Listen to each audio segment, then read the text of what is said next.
하나님께서 오늘 우리에게 주신 말씀 사도행전 3장 1절에서 12절 말씀입니다. 이제 제가 하나님의 말씀을 봉독하겠습니다.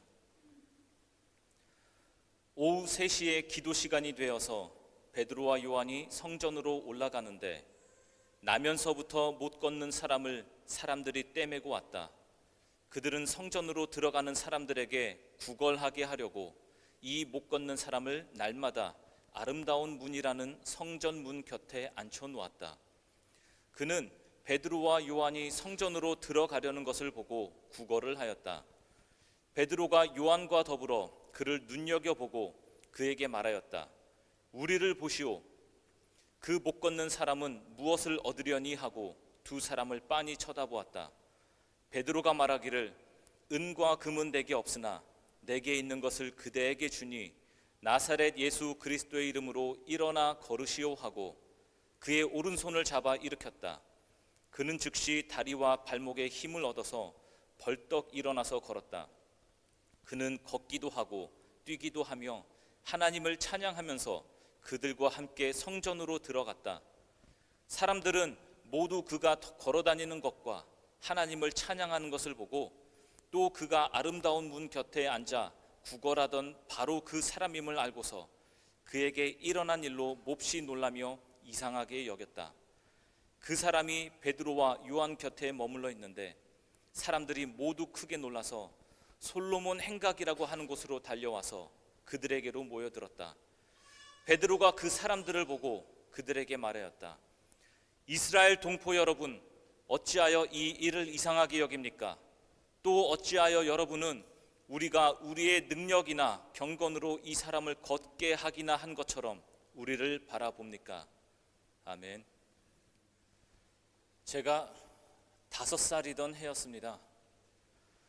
그날도 요즘 가을 날씨처럼 하늘이 높고 맑은 날이었습니다. 그런데 그날 평생 잊지 못할 사건이 일어났습니다. 여러분도 그런 날 있으시죠? 아무리 세월이 흘러도 잊히지 않고 자꾸 떠오르는 날. 기쁘고 감사한 기억일 수도 있고 때로는 부끄럽고 아픈 기억일 수도 있습니다. 그날 이후 저는 경찰차만 보면 온몸이 얼어붙었습니다. 경찰 아저씨만 보아도 본능적으로 몸을 숨겼습니다. 거의 트라우마에 가까운 두려움이었습니다. 그렇게 2, 3년을 보내다가 7살이 되는 해에 서울로 이사를 하면서야 겨우 그 두려움에서 벗어날 수 있었습니다. 부모님은 아마도 전혀 모르셨을 것입니다. 왜냐하면 그 일이 제 잘못으로 비롯된 것이고 어린 나이였지만 너무 수치스러워서 누구에게도 말할 수 없었기 때문입니다. 무슨 일이었을까요? 굉장히 궁금하시죠? 네, 그날 저는 동네에서 놀다가 땅에서 100원짜리 동전을 하나 주웠습니다. 그리고 제 동생과 얼른 그 자리를 피했습니다. 혹시나 누가 볼까봐. 이 돈으로 뭐 할까 고민하다가 평소 꼭 해보고 싶었던 일이 떠올랐습니다. 불장난이 하고 싶었습니다. 엄마는 그 자리에 안 계시고 주머니에는 돈이 있고 바로 근처에 구멍가게가 있었습니다. 세 가지 조건이 딱 맞아 떨어졌습니다. 동생과 함께 가게에 들어가서 20원짜리, 그때 당시 20원짜리 하는 작은 성냥 한 갑을 샀습니다. 주인 아줌마가 심부름이냐 하고 물으셨지만 저는 대답을 못하고 머뭇거리다가 결국 그냥 돈을 내밀었고 아줌마는 그냥 성냥을 건네주셨습니다. 가게에서 나오자마자 당장 성냥불을 켜고 싶었지만 왠지 어른들 앞에서는 하면 안 될 것 같았습니다. 누가 알려준 것도 아닌데 왠지 사람들 앞에 있는 곳에서 불을 켜면 안 될 것 같았습니다. 사람들의 눈에 띄지 않는 곳이 필요했습니다. 그래서 인적이 드물고 볏짚이 쌓여 있는 곳 뒤로 몰래 숨었습니다. 5살 아이가 성냥불을 켜려면 얼마나 켜겠습니까?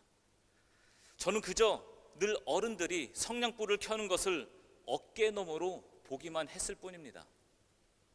성냥불 켜기를 몇 번이나 실패를 거듭하다가 드디어 불이 붙었습니다. 그날은 땅의 잡초들조차 바싹 말라버릴 만큼 건조한 가을이었습니다. 순간 불길이 잡초를 타고 번지더니 순식간에 볏짚 더미까지 옮겨 붙었습니다. 그날 저는 아버지의 한 달 사례비를 태워 먹었습니다. 지금 돌이켜보면 더 큰 불이 나지 않는 것이 천만다행이었습니다. 그 후로 저는 매일같이 경찰이 와서 저를 잡아갈 것이라는 상상을 했습니다. 골목을 지나던 경찰차가 우리 집 앞에 멈춰서고 저를 데려가는 장면이 머릿속에 점점 더 구체적으로 자리 잡았습니다. 너무 무서웠지만 제 잘못이라는 것을 알기에 감히 내색도 하지 못했습니다. 이듬해 다른 동네로 이사 가면서 경찰차의 두려움은 조금씩 희미해졌습니다. 그런데 전혀 예상치 못한 곳에서 또다시 두려움이 찾아왔습니다. 그 동네에서는 버스를 탈 때마다 어떤 특정 구간을 지나게 되는데 그곳을 지날 때마다 제복을 입은 헌병이 버스에 올라왔습니다. 그때는 뭐 헌병인지 경찰인지도 몰랐습니다. 다만 그 헌병 아저씨가 버스 안을 앞뒤로 훑어보고는 경례를 하고 내려가는 모습이 어린 제게는 너무나 두려웠습니다. 저와는 전혀 상관없는 일이었지만 혹시 내가 전에 저지른 일을 알아챌까 봐 의자 뒤에 몸을 숨기곤 했습니다. 7살이 되어 서울로 이사 가면서 비로소 그 올가미 같은 두려움에서 벗어날 수 있었습니다. 물론 지금은 경찰차를 봐도 아무렇지 않지만 그날을 돌아보면 여전히 웃음보다는 씁쓸한 기억으로 남아 있습니다. 그 경험을 통해 한 가지 분명히 알게 된 것이 있습니다. 죄는 사람을 올가매는 올가미와 같다는 사실입니다. 저는 어린 나이에 죄책감이 얼마나 무겁고 두려운 것인지 이미 그때 몸으로 배웠습니다. 그때 저는 경찰이 언제든 저를 잡으러 올 것만 같아서 숨어 지내던 어린아이였습니다. 마음이 늘 묶여 있었기 때문입니다. 오늘 본문을 보면 베드로가 기도 시간에 성전에 올라갑니다. 그런데 한번 상상해 보십시오. 한번 생각해 보십시오. 성전은 베드로에게 어떤 곳이었을까요? 단순히 기도드리는 편안한 장소가 아니었습니다. 오히려 가슴 아픈 기억이 겹겹이 쌓인 장소였습니다. 예수님께서 잡히시던 그날 밤을 한번 떠올려 보십시오. 제사장들과 성전 경비대가 감람산으로 몰려와 주님을 체포했습니다. 그 순간 베드로는 칼과 몽치를 든 무리 앞에서 아무것도 할 수 없었습니다. 그는 겁이 나 도망쳤다가 이내 다시 조용히 대제사장의 집들로 들어가 무리 속에 섞여 불을 쬐고 있었습니다. 그러나 사람들의 추궁을 받자 세 번이나 예수님을 부인하고 말았습니다. 그리고 닭이 울자 그는 밖으로 나가 통곡했습니다. 그 기억은 베드로에게 큰 수치이자 상처였을 것입니다. 마치 제 어린 시절 두려움이 저를 올가미처럼 꽉 묶었던 것처럼 베드로에게도 성전과 제사장 그리고 경비대의 모습은 자신이 저지른 죄를 끊임없이 떠올리게 하는 아픈 그림자였을 것입니다. 그런데 오늘 본문은 바로 그 베드로가 제사장들과 성전 경비대가 드나드는 성전으로 다시 올라가고 있음을 보여줍니다. 그는 기도 시간에 맞춰 성전을 찾았습니다. 저는 이것이 참 놀랍다고 생각됩니다. 한때 한국 사회에서 일진과 빵 셔틀 문제가 크게 보도된 적이 있었습니다. 학교에서 일어난 학생들 간의 폭력 사건이었습니다. 피해자가 자기 인격을 짓밟았던 가해자를 다시 만나고 싶었을까요? 결코 그렇지 않을 것입니다. 베드로에게 성전은 바로 그런 장소였습니다. 수치와 두려움이 겹겹이 쌓인 자리였지만 그는 다시 그곳에 발을 들였습니다. 왜일까요? 초대교회는 단순히 인간적 감정에 따라 신앙생활을 결정하지 않았습니다. 성전은 아픈 기억의 자리이기도 했지만 동시에 하나님께 기도드리는 자리였기 때문입니다. 초대교회 성도들은 마가의 다락방에서도 기도했지만 예전에 하던 대로 유대인의 기도 시간에 맞추어 성전에도 올라가서 기도드렸습니다. 장소에 얽매인 것이 아니라 하나님을 향한 마음이 그들의 경건을 살려냈던 것입니다. 그리고 바로 그 순간 베드로와 요한은 성전 미문 앞에서 한 사람을 만나게 됩니다. 그는 태어나면서부터 걷지 못한 사람입니다. 늘 그 자리에 앉아 구걸하면서 생계를 이어가던 장애인이었습니다. 그날도 성전에 들어가는 사람들에게 손을 내밀었고 베드로와 요한에게도 구걸했습니다. 그러나 마침 두 사람에게는 돈이 없었습니다. 보통 우리가 길에서 구걸하는 사람을 만나면 어떻게 합니까? 대부분은 그냥 조용히 지나갑니다. 혹은 마음이 불편해서 눈길을 피합니다. 굳이 그 앞에 멈춰서서 저 지금 돈 없는데요? 라고 말하지 않습니다. 그런 말은 상대에게 아무런 도움이 되지 않기 때문입니다. 오히려 어쩌면 희롱처럼 들릴 수도 있습니다.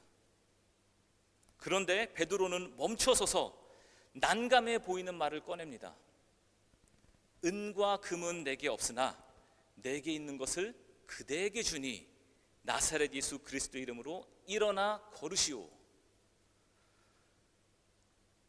돈이 없다고 얘기하는 것이죠. 돈이 없다고 말하는 것도 불편한데 거기에 덧붙여 예수의 이름으로 일어나 걸으라고 하니 듣는 사람 입장에서는 황당하게 들릴 수도 있습니다. 혹시 나를 놀리는 건가? 희롱하는 건가? 이렇게 오해할 만한 상황입니다. 그러나 베드로는 주저하지 않았습니다. 그는 성령이 주시는 담대함으로 정말 진심으로 그 말을 선포했습니다. 여기서 우리가 주목할 것은 베드로가 전에는 이런 일을 해본 적이 없었다는 사실입니다. 그는 예수님 곁에서 귀신 들린 자가 고침받는 것을 수없이 봤습니다. 보기는 봤습니다. 정작 제자들 스스로는 치유에 실패한 경험이 있었습니다. 제자들도 시도했습니다. 그렇지만 실패했습니다. 마가복음 9장에는 이런 말씀이 있습니다. 어떤 아버지가 귀신 들린 아들을 제자들에게 데려왔습니다. 그러나 제자들은 아무것도 할 수 없었습니다. 그 모습을 보신 예수님은 탄식하셨습니다.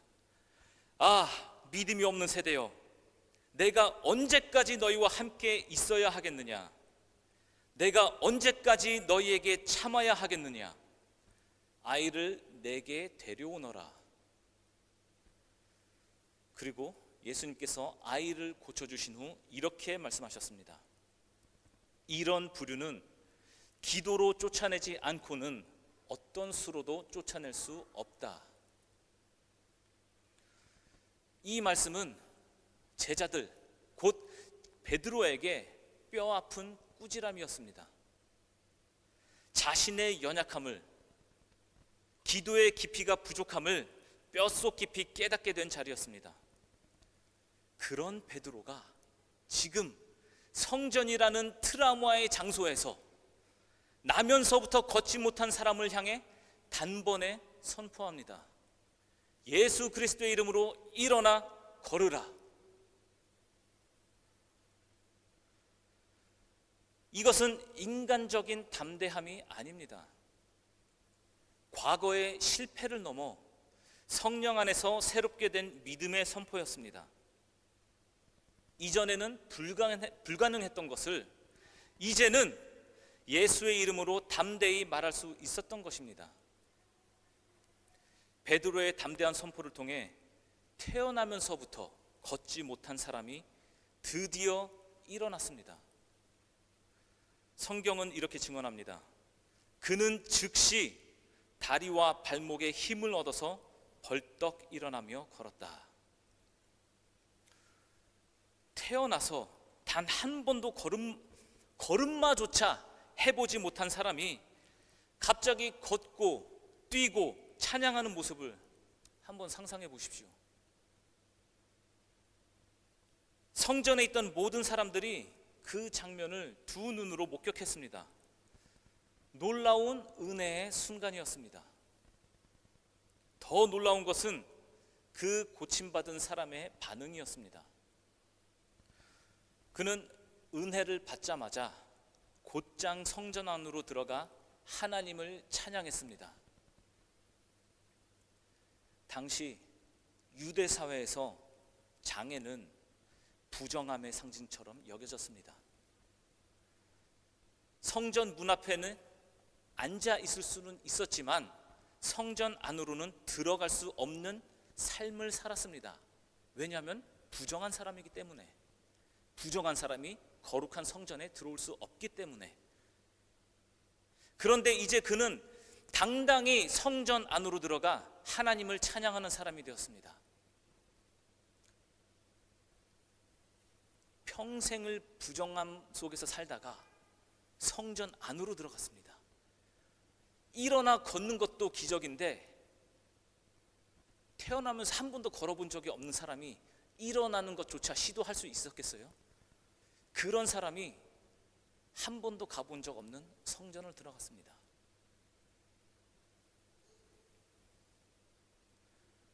이것이 바로 하나님의 은혜입니다.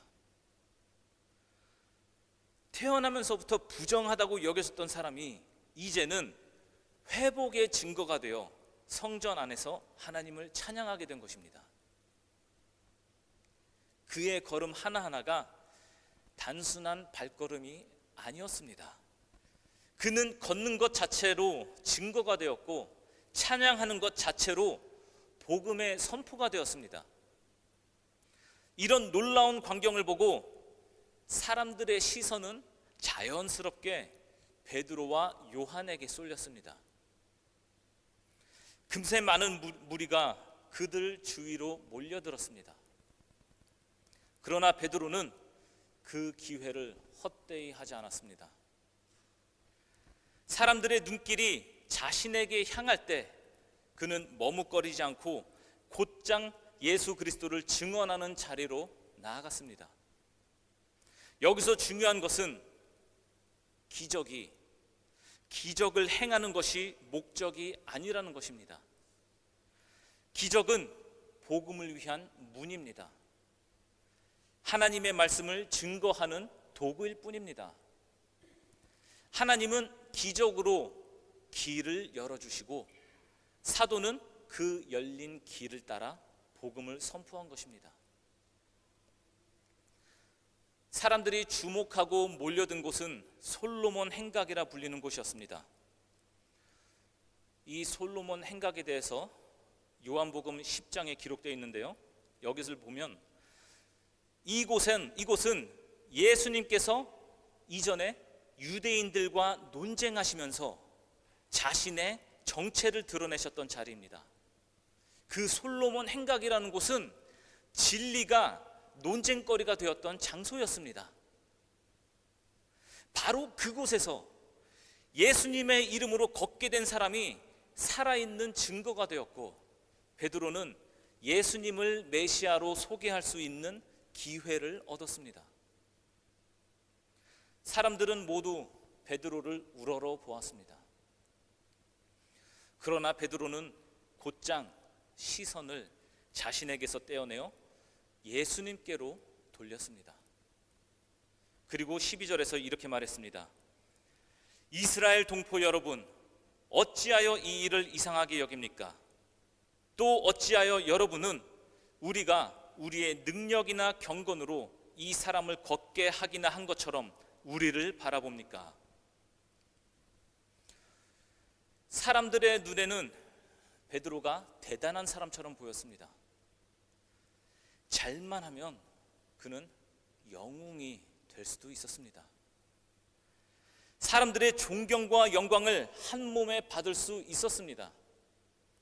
더 나아가 마음만 먹는다면, 정말 계획만 잘 짠다면 이 기적을 빌미로 추종자를 모아 자기 이름을 높이고 마치 재림 예수처럼 군림할 수도 있는 상황이었습니다. 그러나 베드로는 그렇게 하지 않았습니다. 그는 분명히 선언했습니다. 왜 우리를 바라봅니까? 이것은 우리의 능력이나 경건으로 된 것이 아닙니다. 베드로는 금보다 예수를 택했습니다. 자신에게 쏟아지는 관심을 거부하고 모든 영광을 예수 그리스도의 이름에 돌렸습니다. 여기서 우리는 중요한 교훈을 얻습니다. 성령의 능력으로 사역하는 사람이 반드시 지녀야 할 자세는 바로 이것입니다. 영광은 결코 자신에게 돌리지 않고 오직 주님께만 올려드리는 것. 왜 그렇습니까? 기적이 일어난 이유가 베드로의 능력이나 경건에 있지 않았기 때문입니다. 인간의 힘이나 열심으로는 할 수 없는 일이었습니다. 오직 하나님의 은혜와 성령의 권능이 이 일을 이루신 것입니다. 따라서 믿음이란 나의 능력을 믿는 것이 아닙니다. 믿음은 하나님의 사랑과 능력을 신뢰하는 것입니다. 심지어 내가 가진 믿음의 크기, 내가 가진 경건조차 자랑할 대상이 아닙니다. 특히 교회 안에서 리더십을 가진 자리에 있는 분들은 이런 유혹에 더욱 노출되기 쉽습니다. 저 역시 예외가 아닙니다. 아마도 우리 교회에서 제가 가장 조심해야 할 사람입니다. 그렇기에 늘 조심하고 또 조심해야 합니다. 사람들의 시선이 나를 향할 때 그것을 주님께로 돌려드리는 것이 참된 믿음의 길입니다. 오늘 본문은 분명히 말합니다. 은과 금은 내게 없어도 예수 그리스도의 이름에는 능력이 있습니다. 나면서부터 걷지 못한 사람도 그 이름으로 일어섰고 걷고 뛰며 하나님을 찬양했습니다. 19세기 미국의 부흥사 무디 목사님은 미국 전역을 돌며 집회를 열었습니다. 어느 날 집회 후 한 청년이 말씀의 큰 은혜를 받아 회개하며 무디 목사님을 찾아와 말했습니다. 목사님, 회개했는데 저는 아직도 하나님께서 제 죄를 모두 용서하셨다는 것이 믿어지지가 않습니다. 그러자 무디 목사님은 요한 1서 1장 9절을 펴서 이렇게 읽어주었습니다. 우리가 우리 죄를 자백하면 하나님은 신실하시고 의로우신 분이셔서 우리 죄를 용서하시고 모든 불의에서 우리를 깨끗하게 해주실 것입니다. 그러나 그 청년은 고개를 저으며 말했습니다. 그래도 여전히 이 말씀이 믿어지지 않습니다. 그러자 무디 목사님은 단호하게 이렇게 말했습니다. 하나님이 우리 죄를 용서해 주셨다고 말씀하시는데 네가 누구라고 끝까지 용서받지 않았다고 버티고 있느냐? 주셨다는데 네가 왜 안 받았다고 버티고 있느냐? 주신다는데 왜 안 받고 버티고 있느냐? 맞습니다. 하나님께서 이미 용서하셨는데 우리가 계속 죄책감 속에 머물러 있다면 그것은 곧 하나님의 말씀을 믿지 않는 것입니다. 그렇게 되면 절대로 용서가 이루어질 수 없습니다. 걷지 못하는 장애인은 베드로가 전한 예수의 이름을 듣고 믿음으로 일어섰습니다. 믿음으로 일어서는 행위를 했습니다. 만약 그가 나는 내가 회복되었다는 것을 못 믿겠다라고 하면서 버텼다면, 그리고 일어설 최소한의 노력조차 하지 않았다면 그는 여전히 그 자리에 앉아 구걸하며 살았을 것입니다. 근데 사실 이게 말이나 되는 얘기입니까? 태어나면서부터 걷지를 못했는데 어느 날 갑자기 생판 처음 보는 사람이 나타나서 내가 너한테 줄 돈은 없고 예수의 이름으로 걸으라 하면 그 말을 고지 들을 사람이 있겠습니까? 그러나 놀랍게도 그 사람은 예수 이름에 반응하며 베드로의 손을 잡고 다리에 힘을 줬습니다. 그 앉아있던 사람은 본인이 손을 잡고 다리에 힘을 줬습니다. 그것이 바로 예수 이름으로 일어설 수 있다는 믿음의 행위였습니다. 손을 잡고 일어서는 것, 믿음의 행위. 그 순간 그의 삶은 완전히 바뀌었습니다. 혹시 우리 가운데도 하나님께서 이미 회복을 허락하셨는데 여전히 나는 회복되지 않았다, 이렇게 하며 같은 자리에 머물러 있는 분은 계시지 않습니까?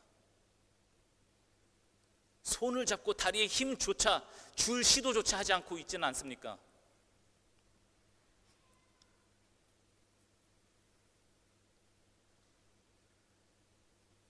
하나님께서는 괜찮다, 이미 용서했다, 괜찮다, 이미 회복됐다 말씀하시는데 아직도 저는 안 괜찮아요, 아직 해결이 안 됐어요 하면서 뒤로 숨는 것이 더 편해서 그 자리에 주저앉아 있지는 않습니까?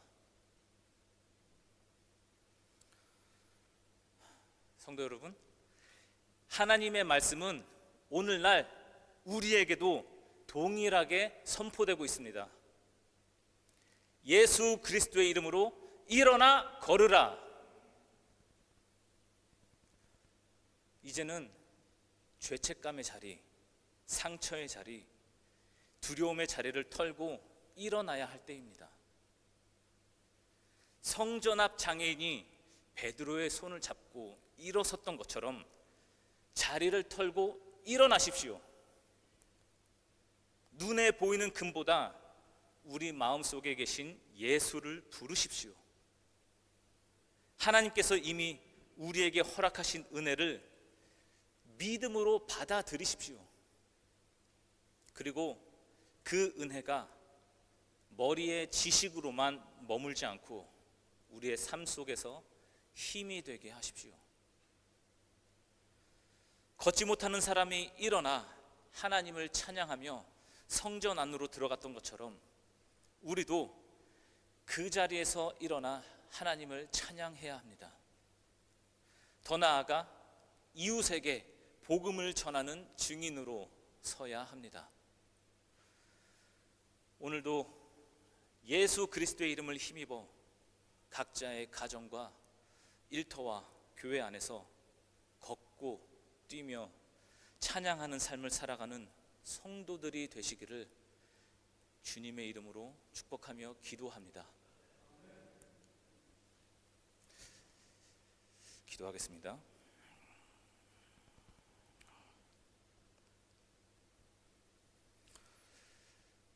하나님 아버지, 오늘도 우리에게 기적의 말씀을 주시니 감사합니다. 예수 그리스도의 이름에는 능력이 있음을 믿습니다. 태어나면서부터 걷지 못한 자가 예수 이름으로 일어나 걸었던 것처럼 우리도 죄책감과 두려움 속에 주저앉아 있던 자리에서 믿음으로 일어서게 하옵소서. 세상의 은과 금을 붙잡는 것이 아니라 예수님만 붙잡는 믿음을 주옵소서. 우리의 삶이 하나님을 찬양하는 노래가 되게 하시고 우리의 걸음마다 복음을 증거하는 발걸음이 되게 하옵소서. 혹시 여전히 상처와 죄책감에 묶여있는 성도가 있다면 주님의 은혜로 자유하게 하시고 이미 주신 회복을 믿음으로 받아 누리게 하옵소서. 이제 우리 모두가 예수 이름의 증인으로 살기를 원합니다. 우리 가정과 교회와 세상 속에서 금보다 예수를 고백하며 주의 영광을 드러내는 삶이 되게 하옵소서. 예수 그리스도의 이름으로 기도드립니다. 아멘.